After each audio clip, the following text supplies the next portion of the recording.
Fala aí pessoal do Explica Enem, aqui é o Henrique mais uma vez na nossa frente de Físico-Química. E na aula de hoje a gente fecha o nosso papo sobre os tópicos importantes de soluções. Essa é a nossa aula 16 e vamos fechar esse tópico dentro do assunto de Físico-Química, beleza?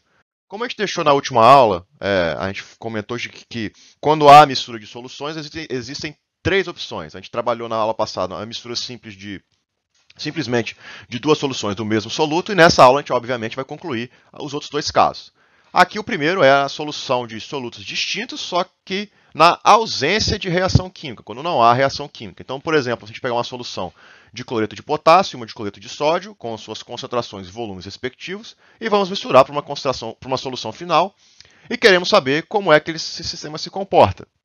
E aí a gente sabe que, como não existe reação química, simplesmente o que acontece é uma diluição da espécie, exatamente como a gente discutiu na aula passada. Passando para um exemplo numérico, então a gente vai trabalhar com um pouquinho de números, né, pessoal? Se a gente tem uma solução de cloreto de sódio a 70 gramas por litro, 100 ml dessa solução, e mistura com uma solução de cloreto de potássio a 40 gramas por litro, 200 ml de solução, a gente quer saber qual é a concentração final desses sais na solução total, né, quando a gente junta uma com a outra. E a gente sabe que a gente preserva o produto concentração-volume e faz essa continha. O inicial é igual ao final. Então, para o cloreto de sódio, 100 vezes 70 vai ser igual à concentração final que a gente quer definir, vezes 300, que é justamente o volume total, né? 100 mais 200. A gente acha que a concentração final de cloreto de sódio é 23,3 gramas por litro. E a mesma coisa a gente pode fazer para o cloreto de potássio. Então, e achar 26,6 gramas por litro. E eu vou deixar como exercício para vocês pensarem o que a gente faria de diferente se o exercício pedisse a concentração dos íons separadamente, sódio, potássio e cloreto, e não mais dos sais. Pensem como é que vocês podem resolver para os íons e não mais para os sais. E o próximo caso é justamente quando há reação química. Aqui, por exemplo, uma solução de ácido clorídrico com hidróxido de sódio. E a gente vai ter uma solução final que há reação química. Agora, o grande detalhe é que a gente precisa envolver a reação química que está se processando nesse sistema, não é mesmo? Então, nesse caso em particular, a gente vai escrever essa reação, é a neutralização, né, do ácido com a base, formando um sal e a água. E agora a gente precisa, como estamos trabalhando com estequiometria, é muito mais conveniente, como vocês vão ver em alguns exercícios que a gente vai trabalhar com a molaridade, porque a proporção estequiométrica é em relação à quantidade de matéria, não em relação à massa do sistema. Então, fazendo primeiramente aqui numa primeira possibilidade, né, o caso em que há proporção estequiométrica entre os reagentes, se a gente fizer um exemplo numérico, pegando uma solução 0,4 mol por litro de ácido clorídrico, 300 ml dessa solução, com 200 ml de uma solução 0,6 mol por litro de hidróxido de sódio, a gente já calcula exatamente e observa que eles vão estar reagindo em proporção estequiométrica, 1 para 1, como a gente sabe que a reação deles é 1 para 1, 0,12 mol de hidróxido de sódio vão reagir com 0,12 mol de ácido clorídrico. E também vão gerar aqui a mesma quantidade de cloreto de sódio e de água. E a gente pode fazer isso de uma maneira bastante fácil de resolver o problema, escrevendo o início, o quanto que a reação contribuiu para mudar esse sistema, e o final. A gente tem um início de 0,12 mol por litro, 0,12 mol, perdão, tanto de ácido clorídrico quanto de hidróxido de sódio. Esses caras vão reagir totalmente porque eles estão em proporção estequiométrica, e a mesma quantidade vai ser formada de cloreto de sódio e água. Então a gente esteja aqui no sistema final isento dos reagentes com quantidades iguais dos produtos. E a gente calcula naturalmente a concentração molar de hidróxido de sódio e de ácido clorídrico é zero, porque eles não estão no sistema final. A concentração de cloreto de sódio vai ser justamente a quantidade de cloreto de sódio, 0,12 mol, dividido por meio litro de solução. Lembrando que aqui é o volume final de solução, né? 300 ml mais 200 ml. E a gente sabe que esse valor vai ser 0,12 dividido por 0,5, tá? 0,24 mol por litro. E aqui é importante lembrar a consideração de que esse volume de água formado na reação, 0,12 mol, é muito pouco perto de 500 ml. Então a gente pode simplesmente jogar fora, não considerar esse volume pequeno no nosso cálculo. E o caso número 2 é justamente quando os reagentes estão em proporção não estequiométrica, ou seja, temos um reagente limitante no sistema. Aqui, se a gente trocar, por exemplo, a nossa solução de hidróxido de sódio para 0,8 molar e não mais 0,6 molar, A gente faz as continhas de novo, observa que agora a gente está com o ácido clorídrico como reagente limitante, ou de maneira análoga, o hidróxido de sódio vai estar sobrando, vai estar um pouco excedente, que vai estar com um pouco de excesso no meio reacional. Então a gente faz exatamente a mesma operação, anota quanto é que está o início, vê quanto que reagiu, respeitando agora que o máximo que vai reagir de cloreto de hidrogênio ou de ácido clorídrico é 0,12, porque não tem mais do que 0,12 mol no nosso sistema, é o máximo. Só que isso aqui vai gerar um excesso de hidróxido de sódio no meio. Observem que aqui vai sobrar uma diferença de justamente 0,04 mol. E o cloreto de sódio e a água vão formar na mesma proporção do anterior, justamente porque a gente está respeitando o máximo de de ácido clorídrico que pode ser consumido. E aí a gente faz a continha, obviamente. O ácido clorídrico vai estar em zero, porque ele foi totalmente consumido. O hidróxido de sódio vai ser essa quantidade de número de mols, 0,04, dividido por meio litro de solução. De novo, lembre-se que é a solução total, 300 mais 200 ml. E o cloreto de sódio é também, como no exemplo anterior, 0,12 mol dividido por meio litro de solução dá 0,24 mol por litro.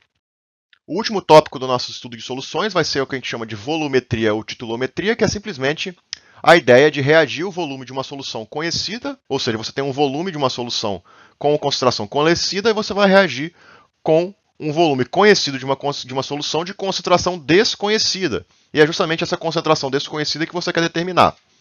Então, a gente faz algumas considerações, a gente chama a solução conhecida com volume e concentração conhecidos de solução titulante ou simplesmente titulante. E normalmente a gente usa um indicador, uma coisa visual, para apontar quando a solução reage totalmente. E muito comum aqui, por exemplo, é um indicador chamado fenolftaleína, que indica uma transição ácido-base do meio. E eu vou passar para vocês um videozinho, junto com um link de um vídeo no YouTube, justamente com essa aula, para vocês observarem como é que a gente faz isso laboratorialmente. Passando para um exemplo numérico, a gente quer saber, por exemplo, a concentração de uma solução desconhecida de hidróxido de sódio, com um volume conhecido, que foi titulada por uma solução de 0 a 0,2 mol por litro, 10 ml da solução de ácido clorídrico. Simplesmente a gente quer pegar essa solução de ácido clorídrico conhecida, adicionar, saber que reage totalmente com hidróxido de sódio, determinar a molaridade dessa solução de hidróxido de sódio. E aí sabe que a reação é 1 para 1, e a gente faz uma estequiometria extremamente simples, extremamente rápida, e acha que há 0,002 mol de hidróxido de sódio naquela solução. Passando isso para a molaridade, basta dividir pelo volume, acha que a solução tem 0,04 mol por litro. Aqui vou trazer para vocês as questões de Enem, vocês vão ver que elas são bastante recentes. Aqui uma de 2015 e a próxima vai ser de 2019. A 2015 começa, como quase sempre, com uma historinha. A hidroponia pode ser definida como uma técnica de produção de vegetais sem necessariamente a presença de solo. Uma das formas de implementação é manter as plantas com suas raízes suspensas em meio líquido, de onde retiram os nutrientes essenciais. Suponha que um produtor de rúcula hidropônica precise ajustar a concentração do íon nitrato, observe que está perguntando o íon nitrato, um íon específico, para 0,009 mol por litro em um tanque de 5.000 litros, ou seja, a gente tem a concentração final e o volume final. E, para tanto, tem em mãos uma solução comercial nutritiva de nitrato de cálcio, 90 gramas por litro. Então, observe aqui que a gente já está trabalhando com concentração comum, concentração molar, então essa questão já quer que você saiba operar essas duas grandezas. E, naturalmente, você observou que tem um sistema que vai envolver diluição, não é mesmo? A gente tem essa solução mais concentrada, queremos chegar nessa solução mais diluída num tanque de 5.000 litros. Ele dá as massas molares dos elementos separadamente e pergunta qual que é o volume justamente da solução nutritiva que você tem que adicionar ao tanque para completar com 5.000 ml, os 5.000 litros restantes com água pura. E daqui das opções. Resolvendo o exercício, pessoal, a primeira coisa certamente é escrever a dissolução do nitrato de cálcio em água, e você não pode escorregar na casca de banana de achar que a estequiometria é uma unidade de nitrato de cálcio para uma de nitrato. Na verdade, é 1 para 2. Né? Então, se você esquecer isso aqui, essa dissolução 1 para 2, você vai errar o resto do exercício todo. Próximo passo é calcular a massa molar do nitrato de cálcio, exatamente como a gente já fez exaustivamente nas aulas anteriores. Não tem nenhum mistério nisso aqui. E chegar em 164 gramas por mol. E aí sim, converter a concentração comum que foi dada no enunciado para uma concentração molar. E a gente sabe que é simplesmente dividir a concentração comum por concentração molar, pela massa molar do sal, e a gente chega em 0,55 mol por litro, de concentração para o nitrato de cálcio, não para o nitrato. Como eu falei aqui, a proporção 1:2, então a concentração de nitrato será o dobro disso, ou seja, 1,1, não 0,55. E aí agora a gente vai ver exatamente o que eu falei com vocês, que é o efeito da diluição para o volume total do tanque. Então a gente vai usar o que a gente fez na aulinha agora, na aulinha anterior, na verdade, sobre o efeito da diluição, simplesmente preservar os produtos. Molaridade inicial vezes volume inicial é igual a molaridade final vezes volume inicial, vezes volume final. A gente sabe que a concentração inicial tem 1,1 mol por litro de nitrato, queremos achar o volume, é a nossa incógnita. E a gente sabe que a solução final tem que ter 0,009 mol por litro de nitrato em um volume de 5.000 litros, que é o tanque lá gigante para colocar as plantinhas. E a gente calcula e chega que esse valor dá aproximadamente 40,9 litros. Olhamos as respostas possíveis, chegamos letra B, alternativa B, 41 é o mais próximo de 40,9. Nesse próximo exercíciozinho aqui é um dos exercícios mais complexos que eu já vi no Enem. Ele tem envolve bastante temas, não só de solução, mas também de química geral. Então a gente vai ter que debulhar ele bastante direitinho para vocês entenderem a resolução. Um dos parâmetros de controle de qualidade de polpas de frutas destinadas ao consumo como bebida é a acidez total, expressa em ácido cítrico, que corresponde à massa dessa substância em 100 gramas de polpa de fruta. O ácido cítrico é uma molécula orgânica triprótica, isso aqui é importante, é um dado importante, e de massa molar dada conhecida 192 gramas por mol. Ele vai dar um quadrozinho e fala que isso aqui é o mínimo de qualidade que tem que ter acidez, né, em gramas de ácido cítrico por 100 gramas de amostra da fruta, para você ter uma qualidade aceitável para acerola, caju, cupuaçu, graviola e maracujá. A acidez total expressa em ácido cítrico de uma amostra comercial de polpa de fruta foi determinada. Então, o cara pegou um pouquinho ali, pegou 2,2 gramas da amostra, faz um procedimento aqui de solubilização e depois ele falou que vai titular. Vai titular com hidróxido de sódio, ou seja, aquilo que a gente falou, a solução conhecida de hidróxido de sódio aqui na concentração e no volume. A gente sabe que isso aqui vai ser possível calcular o quanto de ácido cítrico tem naquela amostra de fruta. E pergunta, dentre as frutas listadas, né, daqui da tabelinha, quais que são as possíveis de serem de fato as candidatas. Então a gente tem que fazer essa continha. Então vamos esmiuçar isso aqui no sentido de entender o que acontece. Eles pegam 2,2 gramas da fruta, fazem a diluição para extrair o ácido cítrico dela e depois filtram para justamente ter uma solução de ácido cítrico.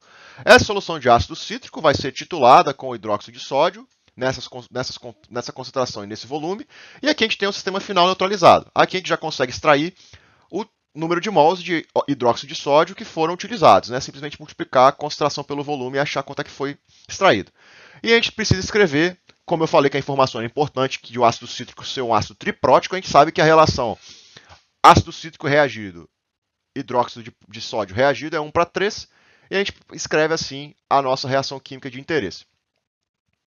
1:3 é a nossa proporção estequiométrica. E aí, recapitulando, 1:3, a gente sabe que 1 mol de ácido cítrico vai reagir com 3 mols de hidróxido de sódio, assim como aquela quantidade de hidróxido de sódio presente na solução titulante vai reagir com X mols de ácido cítrico. A gente faz essa conta, acha 0,0008 mol de ácido cítrico.